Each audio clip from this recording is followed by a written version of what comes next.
What does a game of Warhammer Fantasy / the Old World look like and feel like? So I tried making some notes earlier based on memory of the considerations and the kind of stuff that happens for a game if you've never played this game. So, number one, the game actually starts days and indeed maybe weeks before the actual day you play the game. Yes, that's right. You see, it comes in the consideration, the dreaming, the daydreaming about the combinations, the list building, which is kind of a fun mini game in of itself. Trying to put together what would fit in 1500 points, what would fit in 2000 points, what would fit in 1750 points. Let's do a list for this, let's do a list for that. Let's try different kind of lists. Let's make moldable different lists. You end up with a whole binder perhaps full of lists, different conceptual ideas to try out. Let's try this kind of list, let's try that kind of list. And I'm very much that kind of guy. I'll keep turning up to the table with a different thing again. I don't just want to learn what the meta is and bring that and bring that and bring that. You know, so I think a lot of the game is that a lot of the fun happens before you even get to the table. And then when you do get to the table, there are all those other considerations, like, you know, the sort of spells you take and, you know, the tactical thing, you maybe roll them on the day or whatever. Find out what you're going to use spell-wise and start thinking about, you know, or how am I going to fit that in with the army I've got and the opponent that I've got. These spells, how are they going to synergize? How are they going to energize? How are they going to destroy? Scenery deployment really affects things massively. Usually I find, you know, just even at the point of deploying the scenery before the armies go down, I look at it sometimes and think, man, I've lost already. Because I've ended up on this side of the table with this scenery and this does not favour my army. I'm really up against it now. You know, shit. So scenery is a big thing. It can be, you know. You may or may not have a plan in mind of how to work everything out and how to synergize yourself and what to support what with, against what. Because sometimes it's that sort of rock, paper, scissors kind of idea of, well, you should send this against that if you can. Or where you deploy. So I'm actually going to line this here because it's opposite that. And this is probably quite good against that, but I've got to consider the flank of that because you've got that there and you're probably... Okay, you've got a fast thing on the outside. So what's that going to be heading for? That's going to be... Where do I put my shooting units? Am I going to block my own line of sight as I advance towards you? My shooters are back here. My gun line. They can't see anymore. Look, you can't see my hand anymore as the units... Oh, no, they've lost line of sight. You know what I mean? These kind of considerations. Other things, you know, in the middle of the game as it all starts to happen and you look at your thing now fully deployed and hopefully you've kind of put a plan together. The more experienced you get, the easier that becomes putting a plan together. Few considerations like, you know, screening units, putting a unit in front of another unit, a more, you know, expendable unit to take all the flak, be it melee or ranged, from other units to protect the unit behind it in some way, you know. Consideration of multiple small units or MSU, you know. I'm not going to go through everything, but just like a quick idea of some things, for instance, like do you want to break these things down into multiple small units so that if one breaks, you know, the rest don't necessarily. They may have to do panic checks, depends whether they're in like morale check range or not for panic if one breaks. But, you know, the multiple small units, say that a unit of 15 versus 3 units of 5, you've got a bit more kind of like one can engage and then one can come in on the flank. And that's probably better than 10 in front. Perhaps, especially if it's not a very rank bonusy kind of unit anyway. And that third one, maybe you can have them break off and do something else and go hunt a war machine down or something like that. There's considerations. But, of course, you know, that thing is more brittle and it will break quicker with fewer units in. Detachment rules. So, you know, it's not just Empire anymore that have detachments. Other armies are getting detachment rules. Sort of thing where you can say, well, this unit, this melee unit can have like a shooter unit that's a detachment to it, and so that if they get charged, this unit, the melee unit, gets charged. The shooter unit can stand and shoot on behalf of them and lay shots down into the chargers as they head into the melee unit. So they're at the side here, whatever, shoot, and boom. Or the other way around, indeed, like counter charge. If you try to charge a shooter unit, and then the melee detachment might be able to like counter charge and go, "Up, I'm in your way." Boop, charge. Okay, the shooting unit didn't get charged. It's bad enough that they now can't shoot into combat, but hey, and flank and rear charges, as I've alluded to prior. I did used to like the wraparound rules where you could create a flank by winning combat resolution, but apparently those weren't very popular and they haven't brought it over to the old world. Okay, so those are some considerations. Movements are a huge part of the fantasy game, and shooting. It's not as big as, say, in 40k, so it really counts where you do it. The fastest armies will probably potentially get to you turn 2. Very, very fast ones with some sort of like pre-move may even get to you on turn 1. There could even be combat in turn 1 before you've even had a go.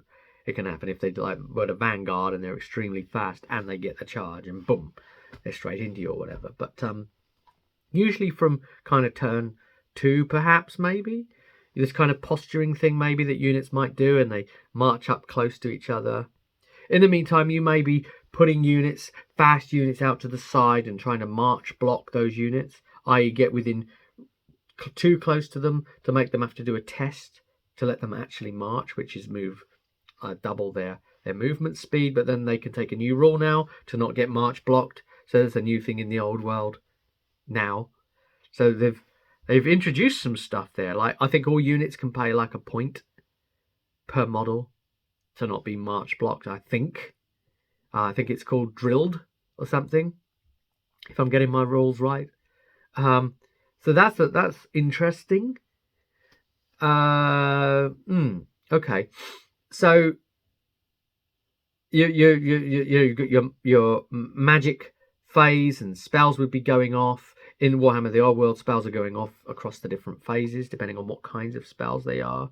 So the melee type spells go off in the close combat phase, and the shooty kind of spells go off in the shooting phase, and the conveyance spells go off in the movement phase, and the kind of buffs and the debuffs go off in the start of turn phase, basically. So your caster is casting all the way through the turn, which is quite an interesting move actually as well. You maybe have wobbly models and weird positions and scenery, and you just maybe got to take them out the tray and put a couple there to represent where the whole unit's standing, and dealing with those things on the hills and trying to maneuver around terrain. And you might be trying to step over a fence and figure, well, okay, quickly thumb through the book and, oh, how much does a fence slow me down trying to move over it? Man, I should never have started moving over it. I should have just wheeled around it. But now I'm asking my unit, we're halfway across this damn fence now, and we're still going to be slowed down. We've got to we're a deep unit, and we're going to be across this thing, And it's all like learning, and it's thinking, oh, we're all mired down, we're slowed down watching them all do this, and you're watching these other elements coming around the side, and it's, even if it's going against you, you might be thinking to yourself, well, it's quite stimulating because, I sent them in to do that, and I'll know from now on. But isn't that interesting that fence really played that important part? Keep it on about this bloody fence. Even a fence can play a huge part as part of the game, And then as the turns go on, the rounds get longer and longer because the close combats there's more close combats which are take a bit longer with lots of different elements to the game, and those close combats result in knock-on effects, psychology things, panic, chasing, all this kind of other units fleeing and trying to track all that, and surprises for both sides, good dice, bad dice, all that sort of thing. Certain models standing out for good or ill. You know, you'll have your most valuable model by the end of the game. You'll be able to say, I think this was my best one or whatever. And another big thing of what playing a game of Warhammer's like, fantasy is like, and probably all the Warhammers really, is forgetting to do things, forgetting rules, forgetting stuff, forgetting to do things in the right phase is a big one. Usually most people are graceful enough to let you rewind unless too much has happened since then, and it's going to be too much of a pain in the ass. But people forget stuff all the time. Oh wait, no, I've only cast 2 spells. I didn't cast a spell in that phase that I could have. I didn't march them. Oh, I didn't do this. I didn't do that. Or these have got a special rule. They never would have fled. Oh, okay. You keep on getting stuff wrong, and you'll do it again, and you'll do it again, and you'll do it again, and again, and again. And you'll play 10 games, and you'll still be doing it. You'll play 20 games, and you'll still be doing it. You and your opponent will be thumbing through the book. But there'll come a point eventually when you surpass veteran and you play so many games that you will know all that stuff probably, and you will very rarely open the rule book at that point. It can eventually happen if you don't necessarily play all the other armies. You don't alt too much, and you don't necessarily play all the other games as well. Depending on what your mental capacity looks like, But everybody forgets stuff. Even the best players forget stuff. You're just trying to be graceful to each other because you're both going to do it. Okay? Knowing rules about 80% of the way, and then you know them 90% of the way, and even forgetting 10% of stuff, and eventually you'll know them 95% of the way. And can 100 ever happen? I don't know. Keep going back anyway for these little rules. Terrible indexes that will never point you to the right place. That's good traditional history, and apparently the old world hasn't let us down with that one. Less and less by degrees though. Rulebook blindness, that's another one where you're looking for a rule, or the thing must be here. I'm looking in the section, I just can't see it. Can you open up your copy of the rulebook? And you're both bloody looking for this one rule, and neither of you can necessarily find it. Oh, and the other person then finds it. Oh, it was never in the section we thought it was. It was all the way back here. Oh, why did they put that in shooting? Oh, I guess because it happens in shooting first or whatever. Or even though it would actually more apply to close combat. Or from the past, historically, you'd see all these things. This is why these games need a freaking good index, or a living rulebook that you can just electronic search. Search like that, and you're done. I love a physical product, but it needs to be tight, It's like a tiger. And it's just not, is it, really? Aside from all the typo stuff and all that hilarity, it's not hilarious. It's expensive and poorly written. Oh, dear. They're tears of pain, really. Outright forgetting rules, But both of you are going to do that. Then the turns will get faster and faster as the game nears towards its end, because many of the units are dead or fleeing, wiped out.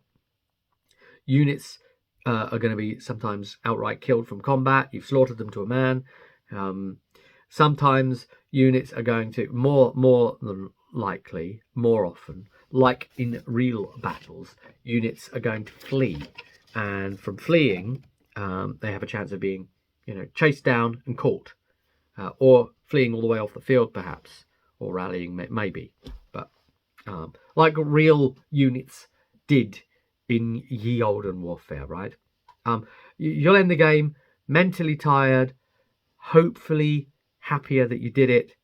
The game could have gone on quite a bit longer than you imagined, potentially, depending if you've got a particularly slow opponent. Some people are very slow to play against, and some people are very fast to play against. It's a thing. Everything is slow about them. They pick up the dice slow. They roll them slow. They figure out the results slow. There's the faster people and the slower people. And you can try and help those slower people speed up, maybe, if you know the charts faster than them or whatever. Anyway, I'm not going to get into that. And then it's game over. And so then you may not directly know who's won. Basically, you could say, well, it looks kind of close. I think maybe I did the better, but we'll see. And so you then have to count factors out. It's not always obvious. It could depend on the scenario's win conditions. And then plus, if it's points scoring for, say, units destroyed, you could count the points of the unit. Or if you half destroyed them, half the points of the unit. And capturing banners if the unit had banners and whatever points they give you, and so on and so on. And then you compare the points scored between each other and find out how big a win you had, Was it a minor victory, a major victory, a massacre, or blah, blah, blah, blah, blah? Was it a draw? If it's within a certain range of whatever. So that's what a game of Warhammer looks like. It's a fun hobby. It's demanding. It takes a lot to even get to the table, but it's deeply satisfying. You're going to mess things up. My recommendation, if you're going to start playing Warhammer, if you've stuck with me to the end of this video, then look back, if you've not played this before, at something called Warbands. Okay, Warhammer Warband, I think it was called. And they had one Warband scenario with special rules in fantasy, which I'm going to have to try and look up and dig out myself. And essentially what it did was, the rules off the top of my head, it used 2 core units, it's the more basic units, without vast numbers of them. So you could take a maximum of 2 core units, and you could take 1 character with them. But it would be a lower end kind of character.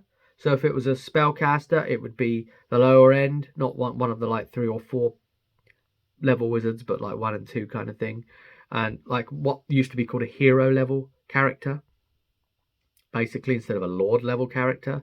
So usually in these things you'll see 2 versions of the same character on your book, So a lord something, or the normal something version of it, or whatever, You'll notice that. And it's the cheaper points version of the characters, the ones you can take usually.